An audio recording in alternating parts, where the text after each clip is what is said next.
Let's go.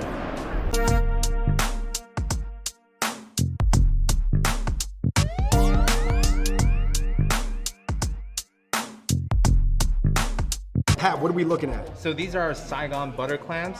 This is something that you must get when you go to Vietnam. So this is like a drinking going out food. Yes, yes. In Vietnam, you can make this with snails, mussels, any kind of shellfish. So this is one of our signature dishes, bò kho. It's like beef bourguignon, Vietnamese style. My parents left Vietnam in the 1970s. This is something that just happened like last 10 or 15 years. This is congee. Congee is eaten in so many Asian countries, and of course Vietnam is no exception.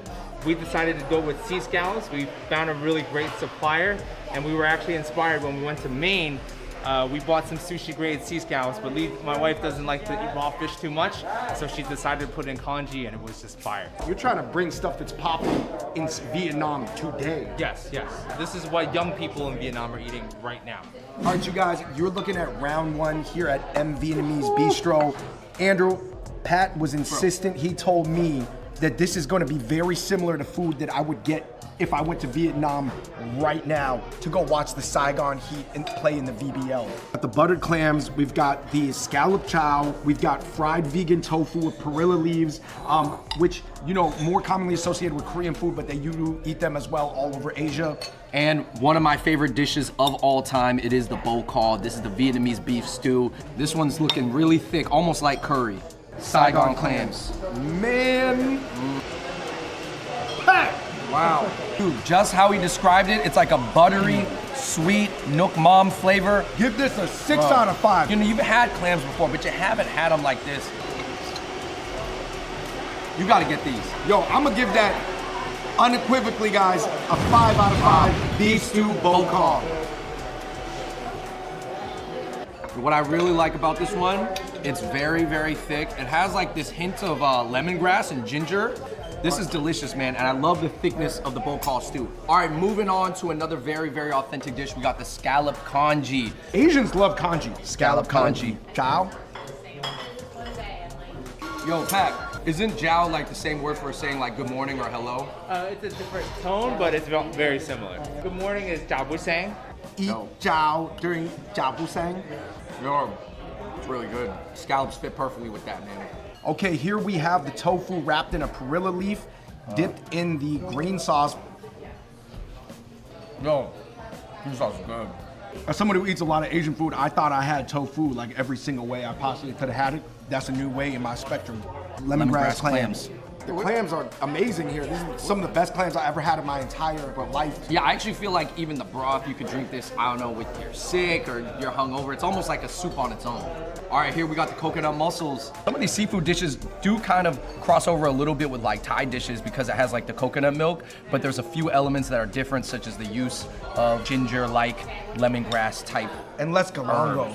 It's kind of sweet. It still has some of that buttery Nook Mom flavor right here. All right, you guys, it is going crazy right now. We have the dry hutil right here. You know, some influence from the Chiu immigrants that sort of spread across Southeast Asia. I have the pho, and this is like, you can tell the quality of beef. You can see the grain there. You can see the fattiness. It's falling apart. All right, I'm gonna go ahead and give this dry hutil a 5 out of 5. This, some of the clam dishes, absolute bangers here at M Vietnamese. All I can tell you is that any pho that is leaving the green onion piece in there like that, that's when you know it's the real deal. Also, you can kind of see that it is a little bit of fattiness on the top, but that is what I like to see from the pho broth. They have a soft boiled egg in the dry hutil. I'm telling you, to be honest, at least at the point I'm at in 2021, I'd probably take this over any tsukemen I had. If you guys have not tried hutil before, you got to check it out. All right, you guys, we are wrapping up here at M Vietnamese Bistro. Honestly, the food was amazing. You follow us on Instagram, you will find us coming back here again. We're doing what we call Vietnamese tapas, just to keep it simple. It's a lot of seafood dishes that Vietnamese people would have late night on a Friday night, Saturday night. This is what you're doing with your boys when you're getting some drinks. Your wife is the main chef here, right? And she came, like, she's like, is from Vietnam. She came here 4 years ago. This is actually food that we ate on our second date. It was my first time having food like this. It's not something my parents grew up eating, but this is what young people. Right, because you're right. It's almost like the evolution of cuisine, but a lot of times your parents, when they immigrate, they left like a different Vietnam or a different motherland. Right, that was like 50 years ago. Where do you guys get your inspiration from? Are you guys keeping up with social media? My wife is Vietnamese, so all of her Instagram is all on Vietnamese, all her YouTube follows, they're all on Vietnamese. So she's up to date with all the latest viral trends over there, whether it's food, fashion, whatever. What's the response from the local community been like? Because I would imagine for a lot of people, especially in this local Dumbo region, they've never been exposed to anything authentically Vietnamese. There's some people that have never even had Vietnamese before. Hey, well, best of luck, Pat. I think you got a great product. You got a great team here. Check it out. On to the next spot.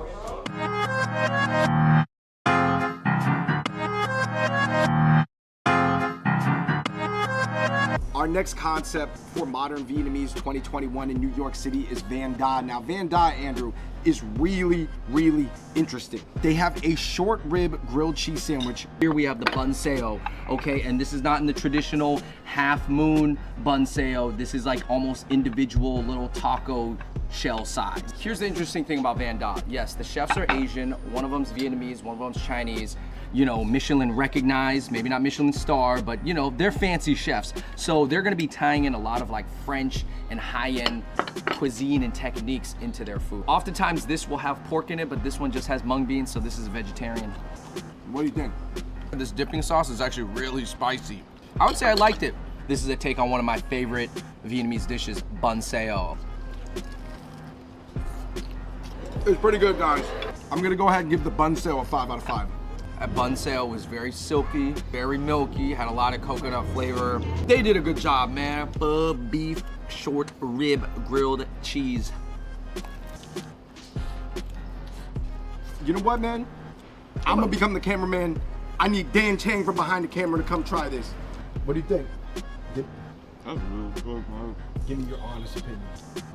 Honestly, not worth it. At a price point of $13 for like a quarter of a sandwich, I would say you could skip this one. Last but not least, Andrew, what are we looking here at Van Da? David, we're looking at a turmeric dill branzino fish. Now this is their version of, excuse my pronunciation, the cha ka tang long. This is a turmeric dill fish dish you love. I love this dish, but a lot of people get it wrong. Chaka with branzino. Comparing it to other versions of this dish I've had that were definitely cheaper, I gotta say the quality here is killing it. I've had a lot of versions of Chaka in LA that I love for like $13. This one's about 26. Honestly, I could see it being worth it. I'll tell you this, for the dishes that we had today, and you know, of course we know it's a little pricey, but the ones I would come back and get again are the bun sao and the branzino fish, for sure. I really like this bun sao. I really like this branzino Chaka.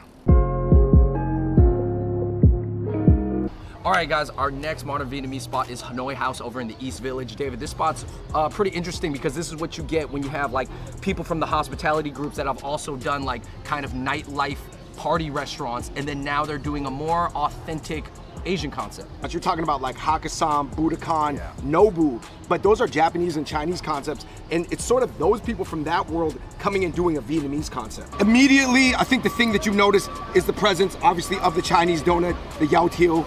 And then you have bone marrow here. You're gonna scoop the bone marrow into the broth to make it thick. Here you have your bo lat lat, which is going to be your beetle leaf wrapped beef, but this is made with lamb. And then you have your nem nung. Usually looks a lot more pink, but this kind of looks more of the color of Spam, so I'm interested to try this. David, let's go into the pho. Hanoi style pho with the bone marrow and Chinese donut. You know what I noticed immediately, Andrew, is that there's less flavors, but those flavors hit harder. One thing I noticed about this northern pho is that there's less ginger in it, and I actually think that might be driven by the fact that most of the people who eat here are not Asian, because I feel like this broth, to me, it tastes almost like a French beef broth. All right, so coming in at $25, I am not going to lie, that is pretty expensive for pho, but the beef quality is really good. It comes with the Chinese donut and it comes with the bone marrow. If you can shell it out, it's something that I would recommend you try. All right, so this is actually a classic Vietnamese dish, bo lat lat. I might be saying it wrong, sorry guys. And it's usually made with beef or pork wrapped in beetle leaf with some vermicelli noodles, and obviously your garnish is here, but here they're doing it with lamb, bo lat lat. Oh, that's interesting with the lamb, wow.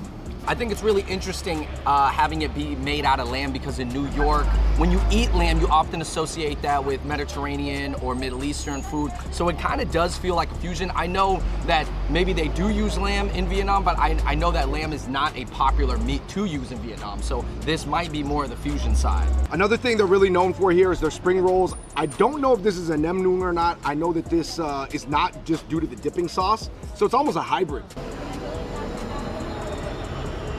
The food here is so difficult to describe because I know that the basis is authentic. The original chef, you know, was from the OC, but they've also done a few twists and turns here, not only it being Hanoi, but it being owned by non-Asians, primarily for non-Asians. I think really here what they're trying to do is just show you a different type of Vietnamese food that you're not used to having. And all in all, Hanoi House is good. It is on the higher end of the price, of course, but man, quality-wise, it's up there.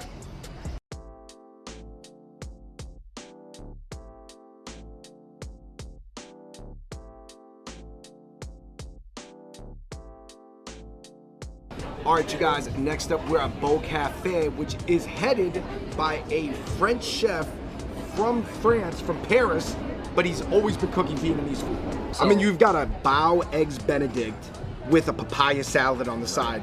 And then you've got a bao burger with taro fries. And then of course you've got a chicken pho that almost resembles a French chicken noodle soup, but with zucchini noodles. Here you have a egg quiche banh mi. David, this is like modern French cafe food mixed with Vietnamese and some other Southeast Asian elements, but it's all just wrapped up in like the most fashionable part of town. As you can see, everybody here looks like they spent at least 40 minutes thinking about their outfit today. I think the people want to know how this tastes because what am I looking at? I'm gonna go with the bao eggs Benedict with the salmon here. Obviously, eggs Benedict is probably called a Benedict. Bao's egg Benedict. Zucchini noodles, chicken pho. And I like what Pierre is doing here. Yeah, so this was actually a really good chicken stew, but it did not taste like pho ga at all. Aside from that, if I just took it out of that context, I did enjoy it. Yo, this is something I really love, Andrew. This is a bao burger. I just had the bao's egg Benedict. And then I've got these taro fries right here. This is good. This is a 5 out of 5. Meatless quiche banh mi. I'm gonna dip it into a little sauce here. Probably some type of sriracha mayo. Not very Vietnamese tasting, but I like it. I would say the food here was like 60% French, 40% Vietnamese. This feels like a really cool spot in Paris. You know, for me, this might sound crazy, Andrew. I enjoyed this more than Hanoi House. I eat a ton of authentic Vietnamese food that's cheap. Hanoi House, by all means, is good, but it's authentic Vietnamese food with a slight twist that's expensive. This is just straight Parisian fusion Viet.